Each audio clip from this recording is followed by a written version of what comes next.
So today I want to continue my reaction to the CARICOM Heads of Government meeting that was held in Barbados. That was the 48th annual meeting in Barbados of CARICOM Heads of Government. And in today's video, I want to talk about food security. So food security, to me, is the single most important topic when we're talking about Caribbean island nations and what was discussed in CARICOM. And to me, as I said, I believe that this is the single most important issue. And I believe that this is one of the areas where I would say our leaders in the Caribbean have really dropped the ball. Like, this is not a good situation that we're in the Caribbean, because since most of the Caribbean islands that gain independence, I would say like over 60 years now, growing up in the Caribbean as a child, what we consume in the Caribbean, most of what we consume in the Caribbean were products of the Caribbean. I would say in the 80s, even coming up to the early 90s, I would say about 70% of what we consume in the Caribbean was Caribbean products. I remember a time when Trinidad and Tobago, Jamaica were like the manufacturing hub of the Caribbean, where you could get products from Grace Kennedy, products from Eve, products from Lasco, and there are smaller manufacturing companies across the Caribbean where you go to Barbados, you go to St. Vincent, you go to Guyana, and you're seeing products of Trinidad and Tobago, products of Jamaica, products from different Caribbean islands in the supermarket.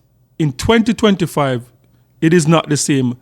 When you go to a lot of the supermarkets across the Caribbean, most of the stuff that you see in the supermarket, you will see they're coming out of the US, coming out of Canada, and as far as places in Europe, you see a lot of those products coming into the Caribbean. And import-export is a part of what we do as countries. Like, we're living in a global market now. So it's not a bad thing to export and to have imports coming into your country. But the problem that the Caribbean face is that majority of what we have now is not from the Caribbean. And that is a big problem, because in a world that we live in, a geopolitical world, that someone could just impose an embargo if you don't want to play by their rules. The government responsibility is that the most important function of a government is to make sure that their population can be fed. And I believe that the Caribbean, we have an obligation to be able to feed our own citizens in the Caribbean. So, for example, if America decides for whatever reason that they're going to cut off any country in the Caribbean, we should not starve to death. So that is where food security is very important in the Caribbean. And when you look at the Caribbean region in comparison to like Africa, in comparison to Asia, when you go to Africa, the continent of Africa, and food is very cheap in Africa. Any country you go in Africa, compared to the Caribbean, night and day when it comes down to food. And yes, like if you go to like a Ghana or a Kenya and you're going to get like American cereal, American waffles, or any of those items, it is going to be expensive. But when you look across Africa, most of what they consume is from the continent. So if you take a trip to any country in Africa now, you can go there with probably $300-400 US, and it will take you like almost for a month. I go to Barbados, I go to St. Vincent, I go to Jamaica, and when you take out like $400 US, you're lucky if it can last you for a week. That's how expensive it is in the Caribbean. So and Asia, when you go to Asia, the same thing. If you go to like Thailand, if you go to the Philippines, like with $400 US, it could take you for a month as a tourist, because the products that they have there, on that side of the world, they pretty much can feed themselves. So I believe that CARICOM, this is the single most important thing that we're going to have to deal with in CARICOM, and is to make sure that we can feed our own people. Like chicken is one of the examples. Chicken, back in the days growing up in Jamaica, like most of the chicken that we would consume, it is from Jamaica. Same thing in Barbados, same thing in Trinidad and Tobago. And we have seen a time in the Caribbean where the American business were able to flood the Caribbean with chicken that was way cheaper than the ones that you could produce in Jamaica. But what that did, we sacrificed in the Caribbean buying cheaper stuff from the United States of America. And at that time, yes, it was cheap. But fast forward 2025, no, because those cheap stuff that came to the Caribbean pretty much destroyed local farmers, because local farmers were not able to compete with those cheap prices. Now those prices are not cheap anymore. So now we're getting chicken from the United States of America. And I did a story in 2024 about how much millions of US dollar like the Jamaican government spend on getting like chicken back and chicken foot, like things that they don't even use in America, things that they'll like throw in the garbage. And we're paying millions of dollars in US for those products. So I'm cautiously optimistic to see the heads of government, the CARICOM heads of government, coming together and acknowledging that food security is something that we're going to have to deal with in the Caribbean, and that we have to be in a better place. So if things are not happening in America, at least we can source food other places, and we can go back to the time in the Caribbean where we're producing more for ourselves in the Caribbean. We're producing in Trinidad, producing in Jamaica, in Guyana, because these three nations have, in terms of landmass, some of the biggest landmass in the Caribbean. We're able to produce more, and we're able to ship things across the Caribbean. So at least in CARICOM, we are self-sufficient in terms of feeding ourselves. So the heads of government, they met, and the president of Guyana was the one that was leading out in terms of food security. So I have a video to play of President Ali addressing CARICOM heads of government when it comes on to food security. Here at Carib 21, I'm on a mission to showcase the vibrant culture and the breathtaking beauty of the Caribbean while showcasing our culture and what is trending. If you want to support me on this mission, please subscribe. And if you also want to support, you can hit the comment section and buy me a cup of coffee. In order to buy me a cup of coffee, you can follow these instructions. Just click more. You will see the link to buy me a cup of coffee. Click the link. You can purchase 1 or 2 cups of coffee, and you'll be helping me to fulfill this mission. Thank you. Take a look at this press conference with the heads of government, the CARICOM heads of government, led out by President Ali. Let me know your thoughts in the comment section about food security in the Caribbean. Do you think that we can get back to that point, 70s, 80s, when we grow what we eat and we eat what we grow? That is what I was used to as a child growing up. Eat what you grow what you eat. Let me know if you think that we can get back to that time. So, President Ali addressing CARICOM heads of government. Let's take a look. Members of the media, we are indeed meeting at a critical time, not only from a trade and geopolitical perspective, but also from a food security, food production, and food price perspective. 2024 would have seen major impact in the region as food prices for cereals, meat, dairy, vegetable oil, and raw sugar increased significantly on the global market. Of course, we import those increases, we import those inflation, and we have to manage within that context. However, 2025 is adding a lot of worry to the situation. The increased climate-related challenges, increased transportation and logistics costs, uncertainty in tariffs and rules, trade rules, would have a significant impact on the costs of food globally and here within our region. Just to give you an example, bird flu as we know it was first reported around March 2022. As I speak to you now, the current situation as a result of bird flu is alarming. There's a 20% decline in egg production from the US, and you would know that we source most of our hatching eggs out of the US. We source table eggs also. Many of the countries source table eggs out of the US.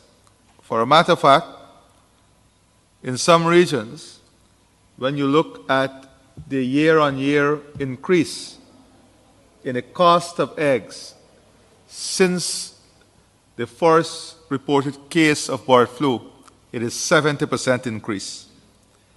When you look at egg prices as of January this year, in the US, there's a 15% increase in the prices of eggs. When you look at poultry meat, there is a 11% decline in production as I speak to you in the US.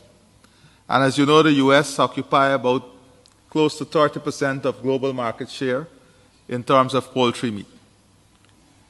So we are discussing the impact of these challenges for the region, and important for us is to look at the full supply chain, to look at alternative supply routes, and to look at ways in which we can enhance and integrate our capacity and capability to withstand what could be a major shock in the global market. If Brazil become affected, then we will have major problems in terms of prices and supply. So you would not only have a price problem, you would have a supply problem.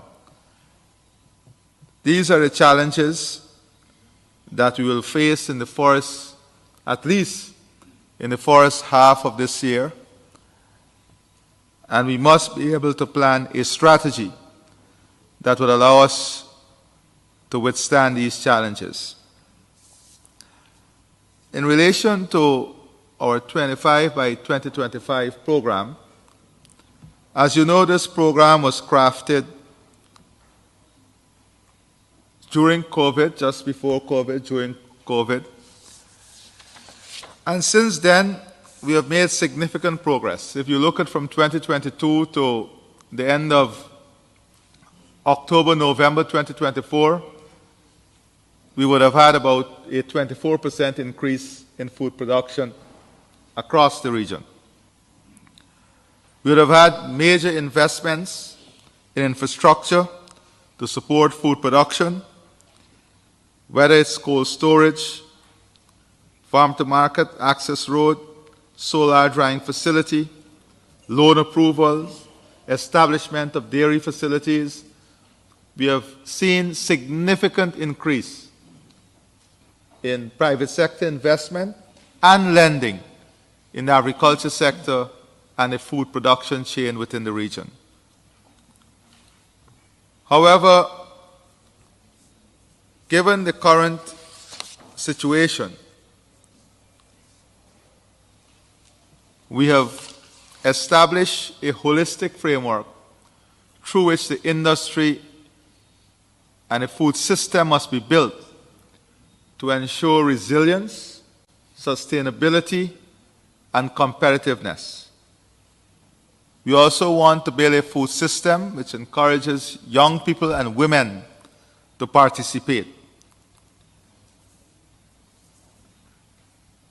We are also, in the last 4 years, we've also had significant investment that will see the Situation Room and data center to help our farmers with predictive data, predictive analysis, and real-time information.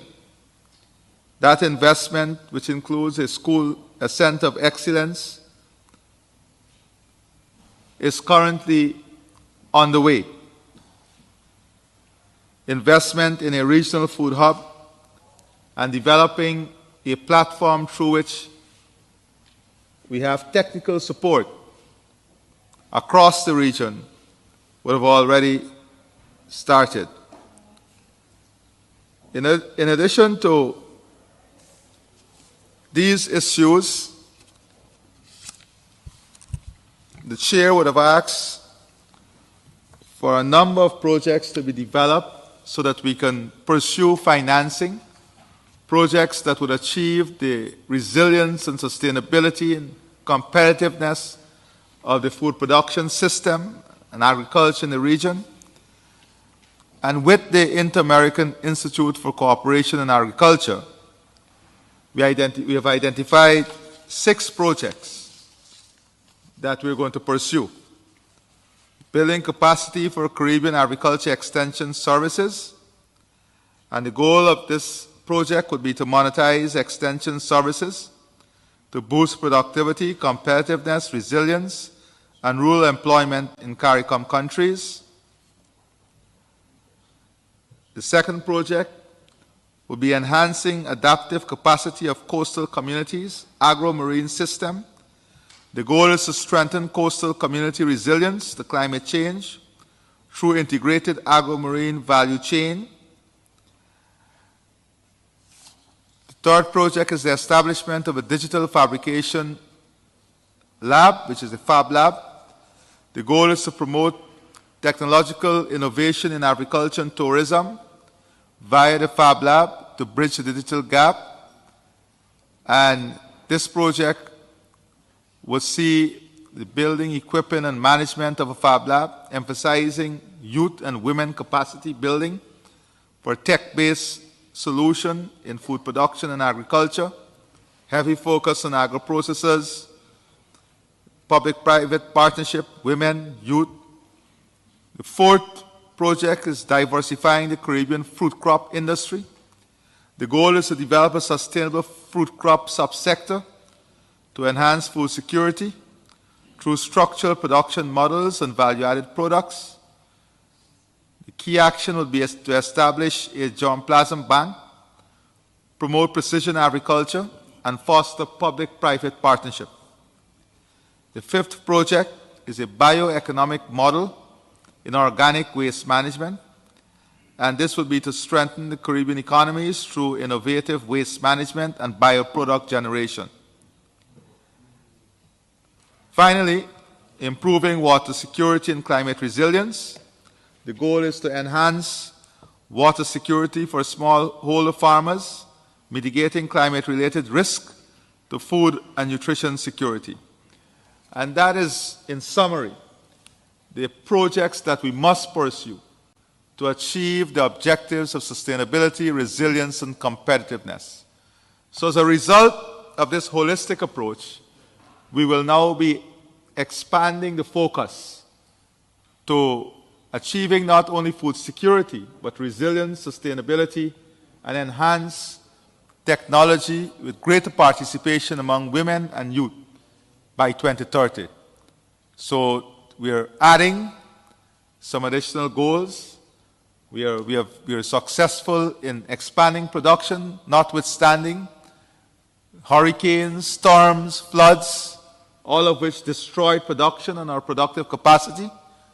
But our farmers, our policymakers would have shown tremendous resilience in reinvesting and ensuring that our focus on increased food production and food security remain a priority for the region. Thank you.